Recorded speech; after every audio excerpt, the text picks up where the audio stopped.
Lower that alarm now! I already triggered it! What do you think you're doing inside my house, Karen? Karen Whitlock, compliance director of our HOA, was halfway through my living room window, one leg already on the carpet, one still outside, her mouth set in that same smug line I'd seen 100 times at board meetings. Emergency inspection, Mr. Mercer. You forfeited privacy when you ignored your violations. My son's alarm panel screamed before she finished the sentence. That sensor still pings back to my server, I said, stepping through the front door as police sirens began to rise in the distance. Every command, every breach. Her confidence flickered. My name is Daniel Mercer. I build residential security systems for a living. I used to audit fire code violations for the city. And the window Karen Whitlock was crawling through was the one my 9-year-old son Evan sits beside every afternoon, watching the playground while he waits for me to come home. She had just crossed the most dangerous line of her life. If HOA abuse makes your blood boil, stay with me, subscribe, and tell me where you're watching from.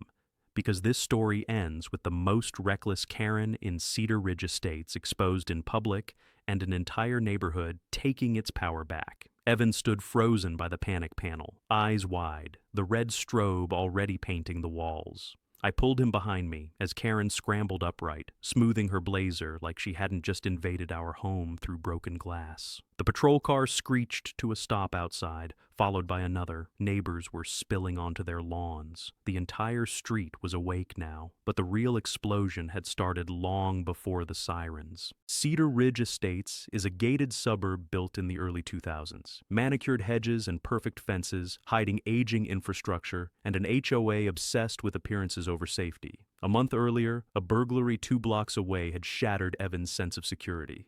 He stopped playing outside. He slept with his bedroom light on.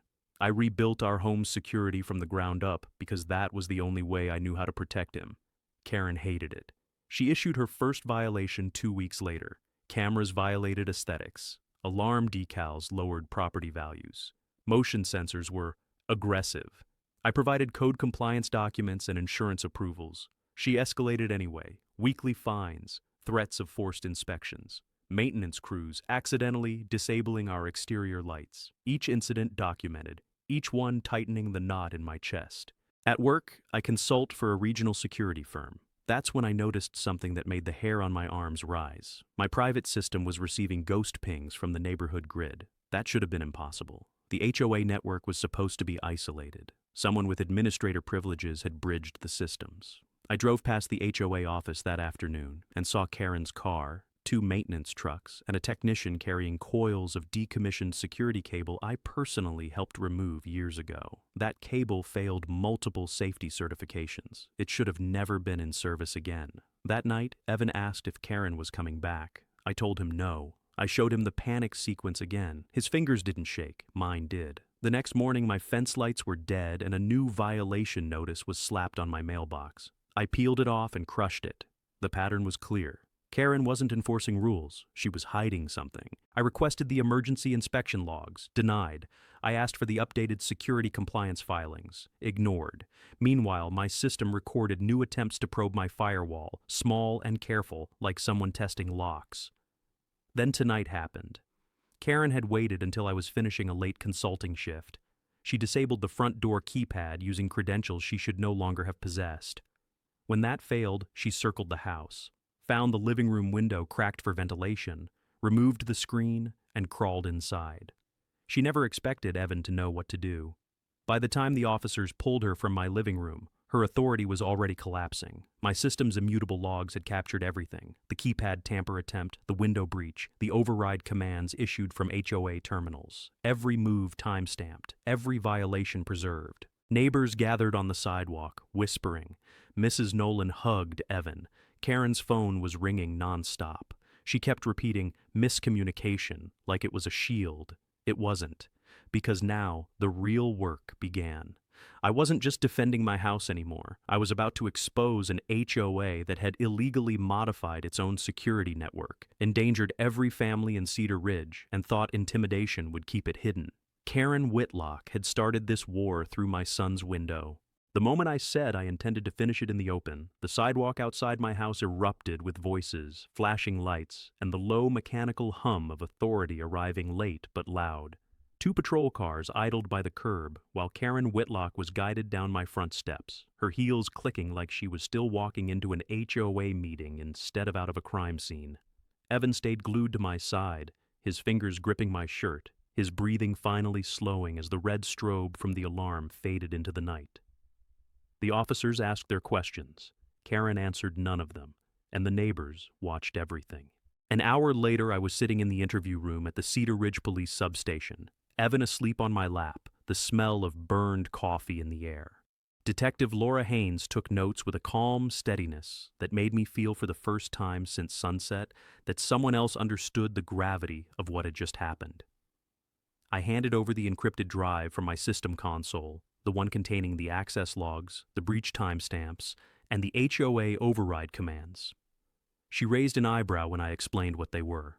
Her partner leaned closer to the screen. I told her about the ghost pings on my firewall. I told her about the maintenance trucks, the old cable, the violation notices, the disabled lights. I did not raise my voice. I did not exaggerate. I simply explained what I knew, what I could prove, and what it meant. When I finished, she nodded once, slowly, and said this was not just a trespassing complaint anymore. When we finally returned home, the street was empty, the adrenaline gone, leaving only exhaustion and the echo of what could have happened if Evan had frozen instead of acting. I tucked him into bed and sat on the edge, watching him sleep, feeling something hard and focused settle in my chest. Karen's mistake had given me more than a story. It had given me leverage. The next morning, I did not go back to the house. I drove straight to the community playground where the parents of Cedar Ridge gather after school, where the emotional core of this neighborhood actually lives. Mrs. Nolan was already there with her grandson. Mark and Tessa were on the bench near the swings. A few others arrived, their faces tight with curiosity when they saw me. They had heard about the Sirens. They had seen Karen in the back of the patrol car. The questions came quietly at first, then faster. What happened? Why did she do it? What did the police say? I told them everything I could without breaking the investigation. I showed them the still images from my system of Karen inside my living room. I told them about the security grid, the old cable, the tampering. Every face changed as the realization spread that this was not just about me. Mark said his motion lights had failed twice last week. Tessa said the HOA told her her alarm company was not approved and she should switch. Mrs. Nolan whispered that her insurance agent had warned her something was wrong with the community certification, but the HOA dismissed it. Patterns emerged, not isolated incidents, a campaign. That afternoon, I returned to my consulting office and began the first phase of what would become my counterstrike. I mapped the neighborhood grid architecture from memory and from the residual signals still brushing my system's edge. Whoever had bridged the networks had done it clumsily, creating vulnerabilities that should not exist in a compliant installation. This was my world, my tools, my language. Karen had chosen the wrong battlefield. By evening, my inbox was full of messages from neighbors asking what they could do. I told them to document everything, every outage, every violation, every odd instruction from the HOA. The more data we had, the clearer the picture would become. At sunset, I drove past the HOA office again. The parking lot was empty. The blinds were drawn. For the first time since this started, I smiled. Because this was no longer about defending my home. This was about exposing a system that had put an entire community at risk, and I now had the first hard proof in my hands. Karen Whitlock had tried to scare one father into compliance. Instead, she had just activated the most dangerous thing an HOA can face. A man with evidence and a neighborhood that finally understood what was at stake was exactly the kind of threat Karen Whitlock had built her career avoiding. I could feel that truth settling in as I drove toward the HOA maintenance facility on the far edge of Cedar Ridge Estates, a squat concrete building hidden behind decorative hedges and a faded monument sign. The sun was just starting to drop, the sky bruised purple and orange, and the lot was half full of service trucks lined up like nervous witnesses. I parked near the back and walked toward the open bay. The smell of oil and dust mixed with the faint buzz of fluorescent lights. Inside, I spotted Joel Ramirez, the maintenance supervisor, standing near a rack of tools, staring at a clipboard in his hands without turning the page. He didn't notice me at first. His shoulders were hunched, his jaw tight, his foot tapping against the concrete in a rhythm that had nothing to do with work. When he finally looked up and saw me, the color drained from his face. He swallowed hard and glanced toward the office door, then back at me, then at the trucks outside, as if measuring how trapped he was in that moment. His fingers tightened around the clipboard, knuckles whitening, then loosened again. He took a step forward, stopped, ran his hand through his hair, and exhaled through his nose like he was trying to steady himself before stepping off a ledge. We moved to the side of the bay, away from the other workers. Joel leaned against the wall, but couldn't stay still. His knee bounced. He kept rubbing the back of his neck, eyes darting toward the door every few seconds. When I mentioned Karen's name, his shoulders flinched almost imperceptibly, a reflex he didn't control. He nodded once, slow, then shook his head, then nodded again. His mouth opened, closed, opened again. He looked down at the concrete, then at my hands, then finally met my eyes. The message in his posture was louder than anything he could have said. He was carrying something heavy, and it was crushing him. He pulled a folded maintenance schedule from his pocket, hesitated, then tucked it back in like the paper burned his skin. His breathing was shallow. His foot kept tapping. Every time a truck door slammed outside, he jumped. I waited. Finally, he lifted the clipboard and angled it so I could see. Several work orders were circled in red, the dates overlapping with the nights my system recorded unauthorized network activity. His finger hovered over one entry, then another, then he dropped his hand and scrubbed his face. The struggle on him was raw, visible in every movement. Loyalty to his job on one side, the safety of the people who lived here on the other. He nodded again, sharper this time, and slowly pulled the folded paper back out of his pocket. He didn't hand it to me. He just held it between us, his fingers trembling. That was enough. I didn't take it yet.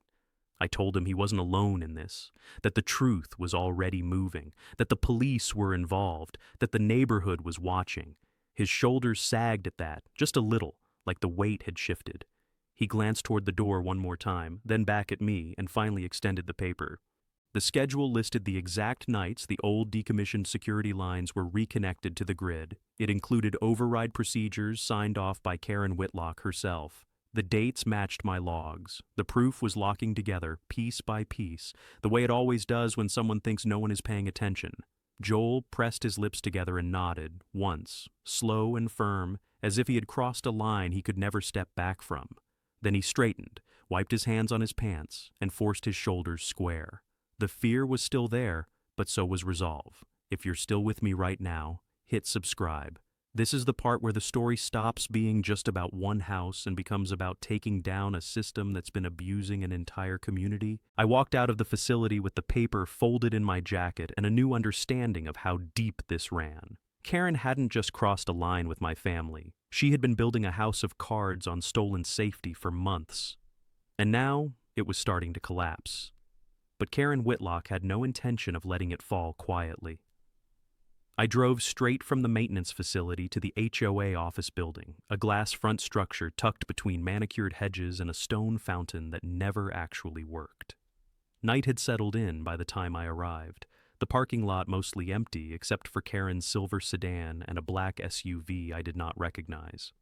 The blinds on the front windows were half drawn, lights glowing inside like a command center preparing for war. I stepped through the front door, and the receptionist looked up like she had been waiting for me. She told me Karen was in a meeting. I said I would wait. I could feel the folded maintenance schedule in my jacket like a second heartbeat. Minutes passed, then more. Finally, the office door opened, and Karen emerged, posture rigid, smile sharpened into something practiced and cold.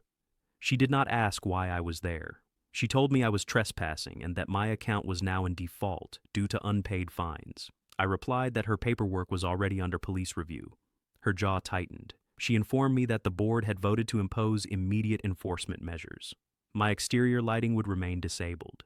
My access privileges to community systems were revoked. A new inspection was scheduled for the following morning with or without my consent. She spoke slowly, deliberately, like she was reading a sentence. I could feel the old fire auditor in me cataloging every word, every threat, every overreach. She had crossed from intimidation into unlawful coercion. The more she spoke, the stronger my case became. She handed me a new violation packet, thick, color-coded, stamped urgent in red. I accepted it and asked for the updated security compliance certificates she claimed justified her actions. She hesitated. just for a fraction of a second. Then she said those documents were internal. That was the confirmation I needed. When I left the building, my phone was already buzzing. Mrs. Nolan had sent a photo of 2 HOA workers removing her porch camera. Mark reported his garage lights had gone out. Tessa said a board member warned her about speaking to me. The retaliation was spreading fast. I returned home and found Evan sitting on the couch, staring at the living room window again. He asked if Karen was coming back. I told him no one would ever come through that glass again. I believed it, but the weight of the fight pressed down on me harder than before. This was no longer just about exposure. It was about endurance. I spent the next hours cross-referencing the schedule Joel gave me with my system's breach logs. The timestamps aligned with surgical precision. The old security lines had been reactivated on nights Karen had signed off on work orders.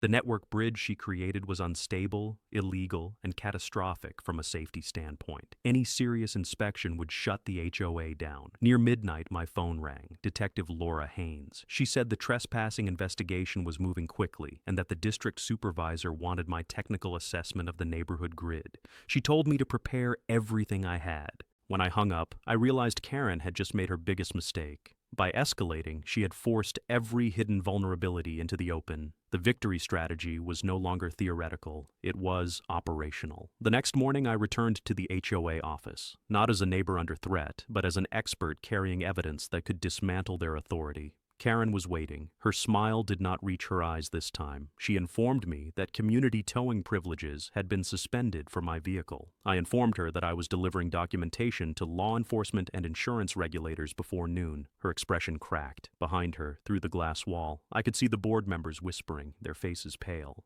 The illusion of control was slipping. I placed the violation packet on the counter and told her she would want to review her own signatures on the maintenance schedule before the state investigators did. For the first time, she did not reply. When I stepped outside, the fountain finally sputtered to life, water splashing against stone in uneven bursts. It felt like a signal, small and strange, but real. The system was destabilizing. The exposure phase was accelerating, and Karen Whitlock, who had once crawled through my window with impunity, was now fighting a collapse she could not stop. I drove away knowing the real confrontation was no longer a question of if, but when, and that certainty followed me into the steel and glass consulting lab where I had spent most of my professional life unraveling dangerous systems built on shortcuts. The morning sun poured through the tall windows, lighting up rows of monitors and humming server racks. This place was my second home, the one environment where I never doubted myself. Today, it was about to become the weapon that shifted everything. I set my bag on the central workstation and powered up my private console. The first thing I pulled up was the raw data stream from my home system. The second was the partial grid map I had reconstructed from memory and signal traces. I began layering them together, node by node, route by route, the way I always did when something felt wrong. Within minutes, the pattern emerged in stark clarity. The HOA's master security network had been illegally bridged to outdated infrastructure, creating a cascading failure risk that violated at least 4 separate municipal safety codes. Even worse, the override channel Karen Whitlock authorized bypassed emergency failsafes, meaning that in a real crisis, the system could collapse entirely.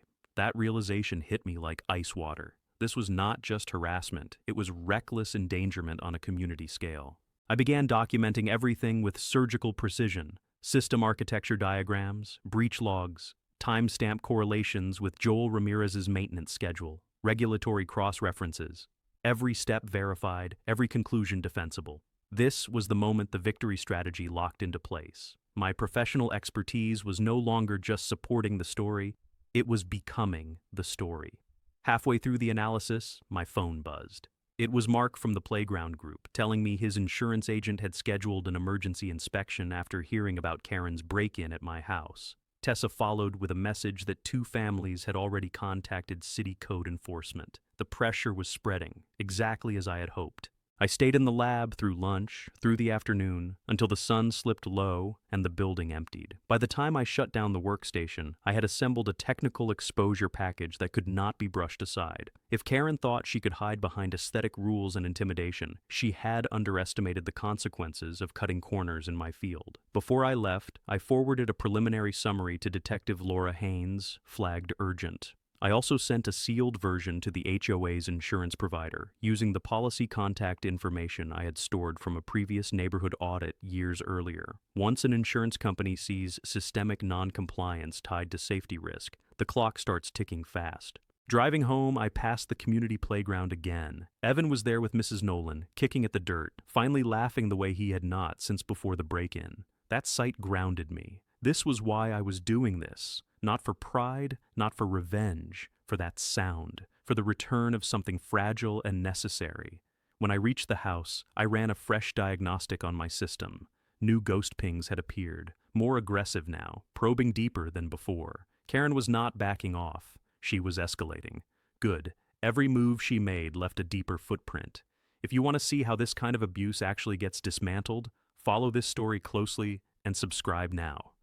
What's coming next isn't just satisfying, it's a real blueprint for how ordinary people take their power back from bullies hiding behind authority. I spent the evening preparing for the next phase. Calls to city inspectors, messages to neighbors organizing a meeting, data backups encrypted and mirrored across multiple drives. I could feel the tempo of the conflict shifting, the slow build of something irreversible. Before bed, Evan asked if the bad lady was going to get in trouble. I told him yes. He smiled, rolled over, and fell asleep without the light on for the first time in weeks. Outside, the neighborhood was quiet, but beneath that calm, the structure of Cedar Ridge Estates was starting to crack. Karen Whitlock had gambled that no one would connect the dots. She was wrong. Tomorrow, the consequences of Karen Whitlock's mistake would begin to surface in places she could not control. And I walked into that tomorrow through the concrete echo of the hospital parking garage where my consulting shift had just ended.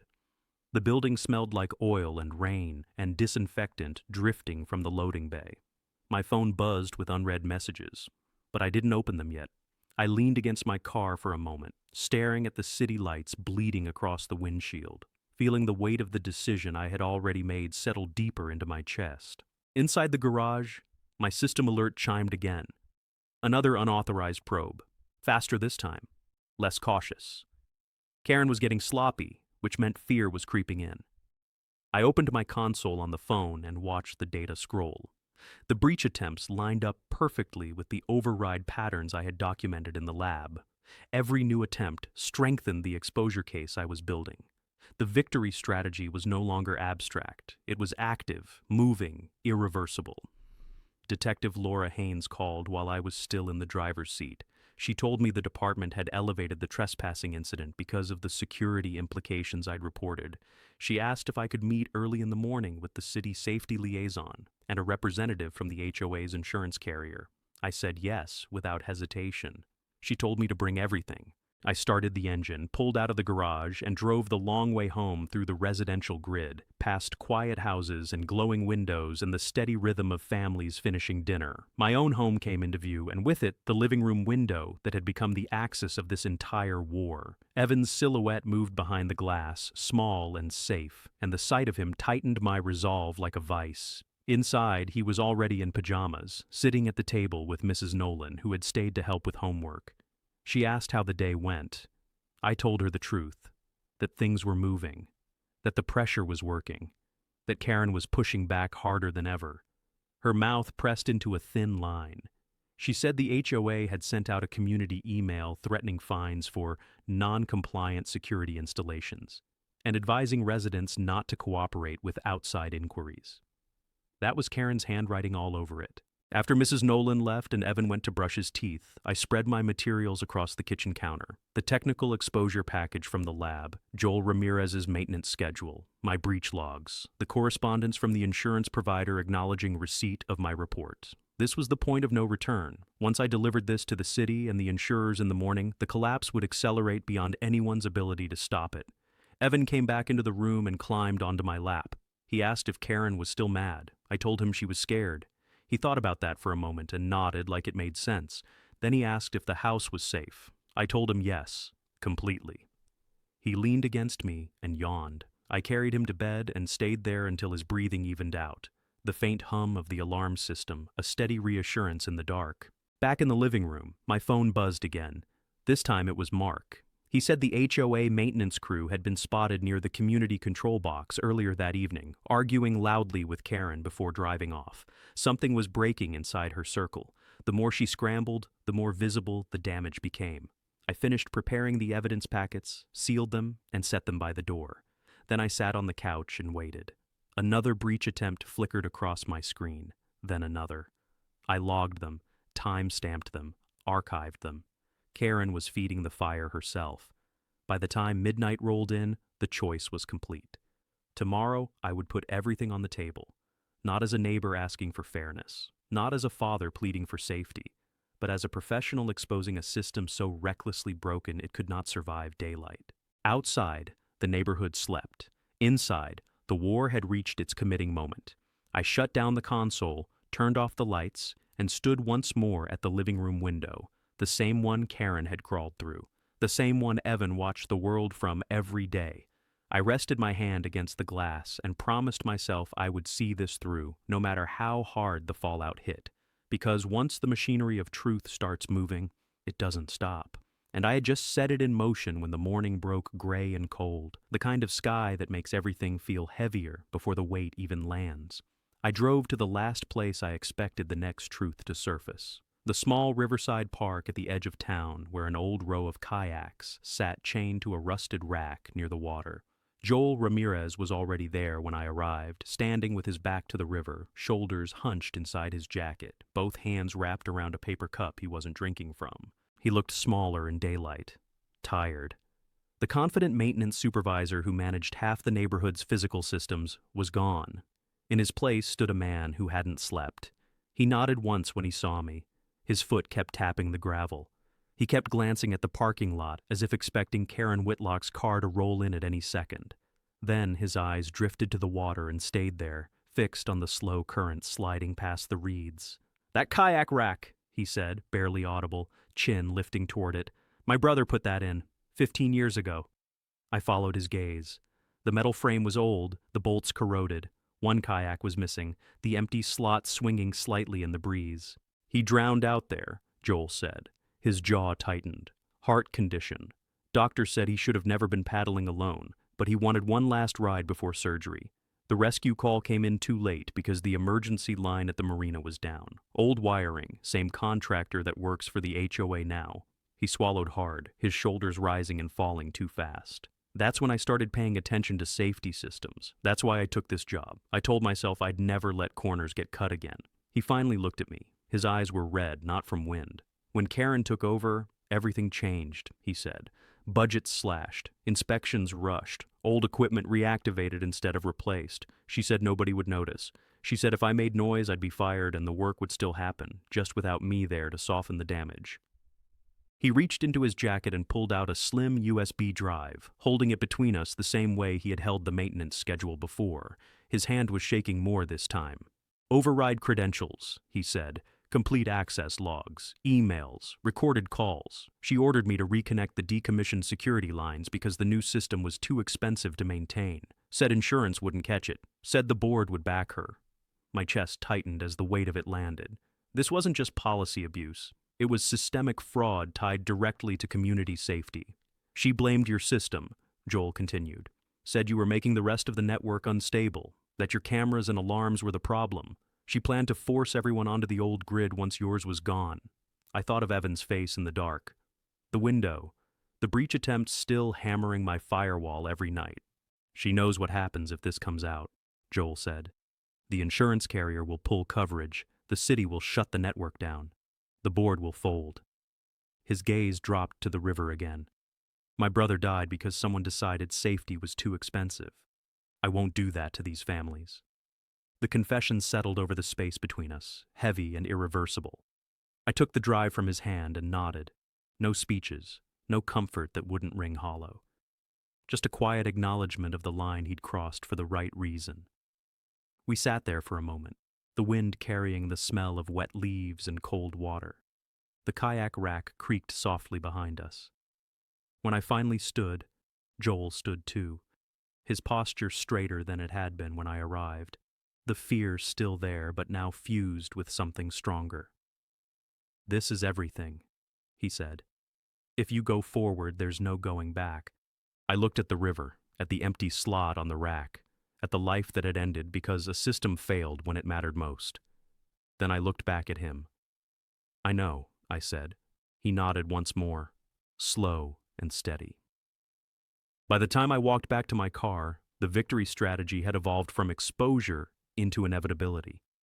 The technical evidence from my systems, the maintenance schedules, and now the internal confession tying Karen Whitlock's decisions directly to human risk, loss, and deceit. This wasn't about a house anymore. It was about making sure no family in Cedar Ridge Estates ever stood on a riverbank waiting for help that never came, and that was a fight I was ready to finish. But finishing it meant stepping into the place where the damage was being orchestrated, so I drove straight to the HOA Security Operations Room, hidden in the back wing of the Community Recreation Center, the one space residents were never invited to see. The building was nearly empty at that hour, the echo of my steps following me down the corridor until I reached the frosted glass door marked Authorized personnel only. I had no badge, but I did have the access pattern Joel had just given me, and when I entered it, the lock yielded with a soft mechanical sigh. Inside, the room was dim and humming, walls lined with monitors showing camera feeds, signal maps, and error logs.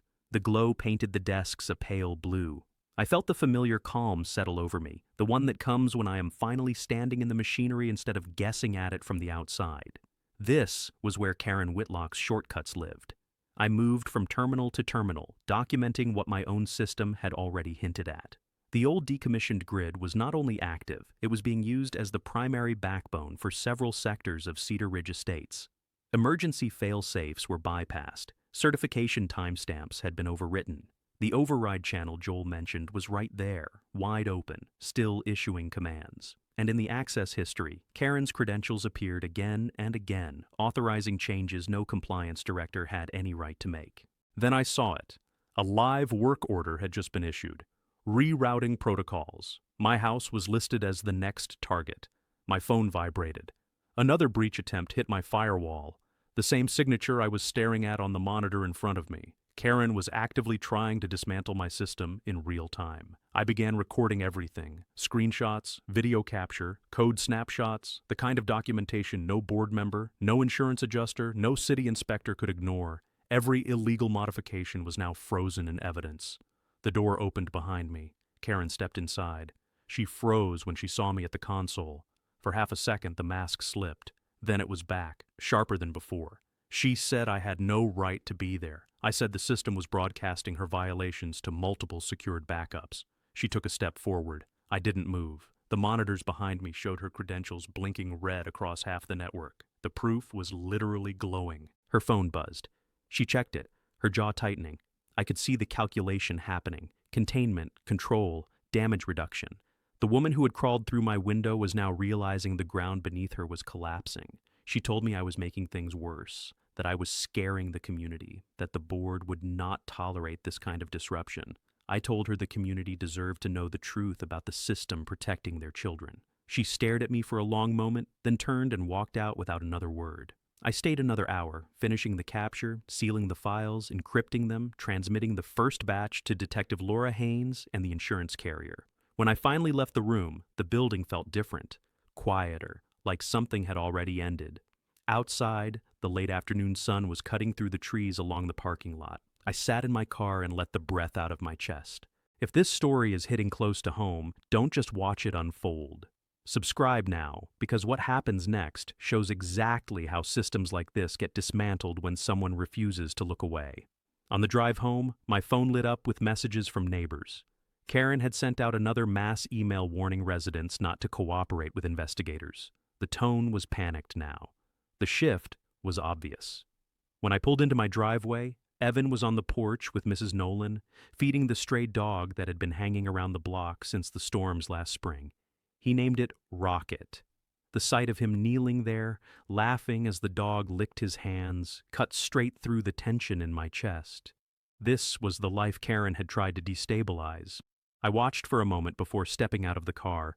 Evan looked up and smiled. The house behind him stood solid. The window was closed. The alarm was armed. Inside, I added the new evidence to the growing archive. The victory strategy had moved into full execution. Karen's actions were no longer just suspicious. They were visible, provable, and accelerating toward consequences she could not outrun. The war was no longer theoretical. It was happening, and the only way to stay ahead of it was to keep moving. So I left the house before dawn and drove to the public library downtown, the one with the second-floor media lab that stayed open early for students and freelancers. The place smelled like paper, coffee, and ozone from the old printers. I signed in, claimed a workstation near the window, and laid out the next phase of the work. The victory strategy was no longer just about exposing Karen Whitlock's misconduct. It was about building an unbreakable chain from technical proof to institutional consequence. That required more than raw evidence. It required context, corroboration, and pressure. I began with digital excavation, using the access credentials Joel Ramirez had provided and the data I had captured from the HOA operations room. I cross-referenced every modification against public regulatory frameworks, municipal compliance databases, and the insurance carrier's published underwriting requirements. The pattern sharpened. Cedar Ridge Estates was operating under certifications that had quietly expired, and the new system upgrades that should have followed had been substituted with unsafe legacy infrastructure. Every deviation from standard was documented, every omission logged. Then I pivoted to the online trail. Karen had left fingerprints everywhere: internal HOA newsletters, archived emails, vendor notices, procurement announcements. I pulled them into a timeline, aligning them with my system's breach records and the maintenance schedules Joel had risked everything to provide. The overlap was perfect. When Karen's directives increased, the network instability spiked. When she ordered cost reductions, the fail-safes vanished. When homeowners reported outages, the override commands surged. By mid-morning, I had constructed a complete operational narrative. Not speculation, not accusation, but a living dataset that told the story for me. Around noon, I stepped outside for air and called Detective Laura Haynes. I explained what I had compiled and what it meant. She told me city code enforcement had scheduled an emergency site review of the neighborhood grid for the following afternoon. The insurance carrier, she said, had already frozen certain HOA accounts pending the outcome. I thanked her and ended the call with a calm I had not felt since the night Karen had crawled through my window. Back inside, I opened a new file and began preparing what I thought of as the public package. Not the technical core, which would go to investigators and regulators, but the version residents could understand. Clear language, visual charts, straight lines from cause to consequence. I translated complex system failures into real-world impact: fire response delays, medical alert failures, police communication blackouts. The risks were no longer abstract, they were intimate. By late afternoon, the library began to fill with the low murmur of students and families. I finished encrypting the final archive and mirrored it across 3 independent cloud nodes. Karen could not bury this. Not now. When I shut the workstation down, my phone vibrated with a new message from Mark. Karen had sent another mass email threatening legal action against anyone who interfered with HOA operations. The tone was brittle, the authority hollow. People were replying now, publicly, asking questions, demanding answers. The shift had reached the surface. I drove back toward Cedar Ridge Estates as the sun began to set, the sky burning gold behind the trees. On the way, I stopped at the small coffee shop near the elementary school, the one where parents gathered after pickup. Inside, the energy was different.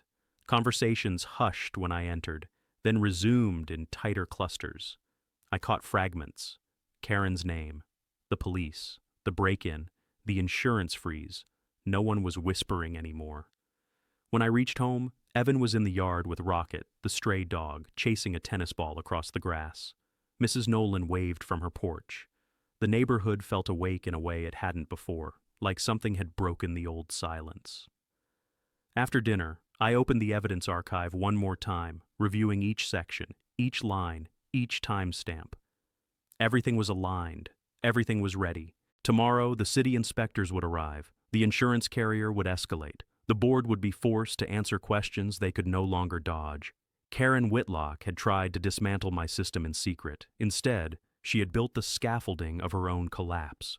I stood at the living room window as night fell, watching the lights along the street flicker on one by one, the quiet hum of my security system steady behind me. The preparation phase was complete. The confrontation was no longer approaching. It was already here, and it carried me the next morning into the pale concrete corridors of the City Safety and Infrastructure Office, a building I had only ever entered in my former role as an auditor, never as a citizen fighting for his own street. The air smelled of toner and stale coffee. Clipboards moved past me. Phones rang in clipped, urgent bursts. Detective Laura Haynes was waiting by the security gate, her posture relaxed, but her eyes alert, the look of someone who knew this day was about to get heavy. She led me into a conference room where 2 city safety engineers, an emergency response coordinator, and a representative from the HOA's insurance carrier were already seated. The room was quiet, almost too quiet, the kind of quiet that comes before systems break open. I set my case on the table, opened it, and began laying out the architecture maps, the breach logs, the maintenance schedules, the internal override credentials Joel Ramirez had entrusted me with, and the live capture from the HOA operations room. I didn't argue. I didn't accuse. I simply walked them through what the network was doing, what it was supposed to do, and why the difference mattered. I showed them how Karen Whitlock's decisions had created a cascading failure risk across emergency communications, fire alerts, and medical response channels. The city engineers leaned closer. The insurance representative stopped taking notes and started asking questions. By the time I finished, the room felt different, heavier. One of the engineers whispered something to the emergency coordinator. The insurance representative excused himself to make a call. When he returned, he said coverage for the HOA's security infrastructure was now provisionally suspended pending inspection. The emergency coordinator said the city would conduct a full site audit of the neighborhood grid that afternoon. No delays, no negotiation. The victory strategy had crossed its final threshold. This was no longer exposure. This was enforcement. When I left the building, my phone was vibrating with messages. Neighbors had seen the city vehicle staging near the entrance to Cedar Ridge Estates. Karen's latest email blast had gone out 30 minutes earlier, filled with legal threats and hollow reassurances. The board was calling an emergency meeting for that evening. I drove home through the neighborhood as the first inspection trucks rolled past me. Evan was at the living room window when I pulled in, watching the street, Rocket sitting at his feet like a guard. He ran outside when he saw me, wrapping his arms around my waist. I knelt in the driveway and held him there for a long moment, the weight of everything finally settling in my chest. I didn't have much time. I changed my shirt, grabbed the final evidence packet, and headed back out. The emergency HOA meeting was being held at the community center auditorium, but before that, I had one more stop. I met Joel at the small diner off Pine Road, the one he used to take his brother to after kayaking. He looked calmer than the last time I saw him, though the tension was still there in the way his hands moved, precise and restless. I told him the city inspection was in motion and the insurance freeze was active. His shoulders dropped just a little. Relief, maybe, mixed with the knowledge that the storm was finally real. By the time I reached the community center, the parking lot was full. Residents were gathering in tight clusters, phones in their hands, voices low but electric. Karen's SUV was parked near the entrance. Through the glass doors, I could see the board members seated at the front, their faces pale, papers scattered across the table. I took a seat in the third row, the evidence case resting against my leg, and felt the last phase lock into place. This was no longer preparation. This was execution. Outside, the city inspectors were already walking the perimeter of the neighborhood grid. Inside, the board was about to learn what happens when professional truth meets public accountability. I closed my eyes for a second and saw Evan's face in the dark that night when the alarm had gone off. The fear in his eyes, the trust in his hands as he did exactly what I taught him to do. The meeting lights brightened, the room fell silent, and the collapse began with the scrape of chairs and the low thunder of voices as the community center auditorium filled to standing room only. I stayed seated in the third row, the evidence case against my leg, watching Karen Whitlock step to the podium with the board fanned behind her like paper shields. Her smile tried to hold. It didn't. Phones were already up across the room. Mrs. Nolan sat 2 rows ahead of me, Mark and Tessa on either side of her. Joel Ramirez stood against the back wall near the exit, hands clasped, eyes fixed on the stage. Karen opened with the usual language about unity and misunderstanding, about procedures and policy, about protecting property values. The crowd shifted, murmurs rippling. A man near the aisle raised his phone and asked why city trucks were outside. Karen said inspections were routine. Someone laughed. The laugh spread. I stood. The room went still in that strange, electric way it does when a truth is about to land. I carried the case to the aisle and set it on the seat beside me, opening it so the light caught the charts and printouts. I didn't shout. I didn't accuse. I asked the board to confirm, on record, whether they had authorized the reactivation of decommissioned security lines. Karen's jaw tightened. A board member leaned toward her and whispered. She said the board did not recognize my materials and that internal systems were not subject to public discussion. I held up the maintenance schedule signed by Karen. I held up the override credentials tied to her account.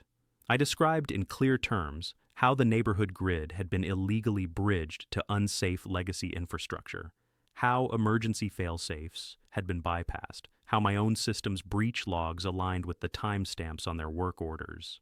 I told them the city engineers had already confirmed the risk, and the HOA's insurance carrier had frozen coverage pending inspection. The room erupted. A woman in the front row said her father's medical alert had failed last month. A man near the door said the fire alarm in his building never triggered during a small kitchen fire. Another resident shouted that the HOA had ordered him to remove his cameras. Karen tried to regain the floor. The board chair called for order. Detective Laura Haynes appeared at the side of the stage, visible now, her presence shifting the temperature of the room. I turned and addressed the crowd. I explained the chain from cost-cutting to compromised safety, from intimidation to concealment, from my living room window to the system now under city control. I said Karen had attempted to dismantle my security in secret and had instead exposed the entire network to scrutiny she could not outrun. Karen's phone buzzed on the podium. She glanced down, color draining from her face. The board chair whispered. The insurance representative stepped forward and announced that coverage for the HOA's security infrastructure was suspended effective immediately. City inspectors were on site. The room went dead quiet. I looked back at Joel. He nodded once. Karen finally spoke, her voice thin. She said I was exaggerating, that this was a vendetta. I said my son Evan had been home when she crawled through my window, that he had triggered the alarm that brought police to my door, that every action she had taken since then was documented and now public. The audience turned as one, phones lifted higher. The board chair asked Karen to step away from the podium. She didn't move. Detective Haynes stepped forward. She told Karen the investigation into trespass and network tampering was ongoing and advised her to refrain from further statements. Karen's shoulders slumped, the fight leaking out of her. The crowd found its voice again, louder, sharper. People demanded resignations. They demanded explanations. They demanded their money back. The board chair called a recess. The insurance representative said there would be no recess from the inspection. The city engineers appeared at the doors, clipboards in hand. I felt the evidence case lighten against my leg, as if the weight had finally shifted from me to the system that deserved it. Karen looked out over the faces she had tried to control and saw at last that control was gone. When the meeting dissolved into clusters of voices and flashing screens, Mrs. Nolan turned and squeezed my arm. Mark clapped my shoulder. Tessa wiped her eyes. Joel slipped out the back, the line in his spine straighter than I had ever seen it. Outside, under the bright floodlights of the parking lot, the city crews were already opening access panels. The public confrontation had done its work. The truth had moved from files and screens into the open, and there was no folding it back into the dark. I stood there as the crowd spilled out behind me, the night cool on my face, knowing the victory strategy had crossed its final public threshold. The exposure was complete, the consequences were in motion, and Cedar Ridge Estates would never be the same. Not after the morning I stood on the steps of the county courthouse and watched the final chapter of Karen Whitlock's authority close in the open air. The sky was clear, the kind of blue that makes everything feel honest. Residents lined the sidewalk behind me, quiet but steady, faces no longer tight with fear but lifted with something close to relief. Detective Laura Haynes stood near the railing, hands folded, observing with the calm of someone who had seen this kind of reckoning before. Inside the building, the emergency injunction hearing lasted less than an hour. The judge reviewed the city inspection results, the insurance carrier's suspension notice, my technical exposure package, Joel Ramirez's sworn testimony, and the access logs pulled directly from the HOA network. The board's attorney attempted to argue procedural confusion. The argument collapsed under the weight of documented violations. The ruling was immediate and complete. Karen Whitlock was removed from her position pending formal charges related to trespass, unauthorized network tampering, and falsification of compliance records. The HOA's operating authority was suspended. A court-appointed administrator would oversee the association until new elections could be held. All violation notices issued under Karen's directives were voided, fines refunded, liens reversed. Mandatory community-wide security upgrades were ordered under city supervision. When the clerk read the ruling, a quiet ripple of sound moved through the hall. It wasn't cheers. It was something heavier and better. Release.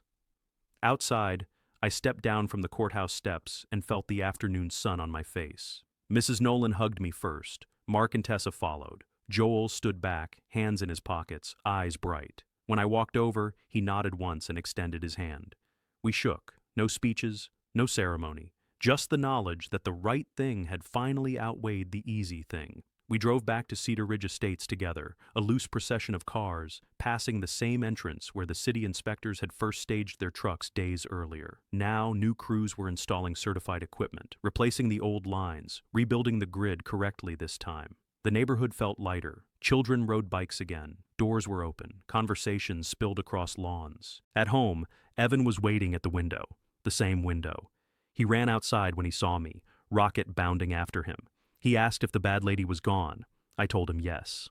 He smiled, the kind of smile that only appears when something inside finally settles. That evening, the new interim administrator held a community meeting in the park. Not to threaten, not to enforce, to listen. Neighbors spoke about safety, about trust, about the kind of place they wanted Cedar Ridge to be. When the sun dipped behind the trees, I stood by the living room window and watched the lights come on across the street, one by one, a quiet constellation of restored peace. Later, after Evan was asleep, I sat on the couch and let the exhaustion finally reach me. The war was over. Not with fire, not with shouting. With facts, patience, and the refusal to be intimidated. The window stayed closed that night. The alarm hummed softly. The house was whole again. If you want more stories of homeowners standing up to HOA tyranny, hit subscribe right now, share your story in the comments, and let me know where you're watching from. I turned off the lamp, looked once more at the glass that had started it all, and felt the deep, steady calm of a promise kept.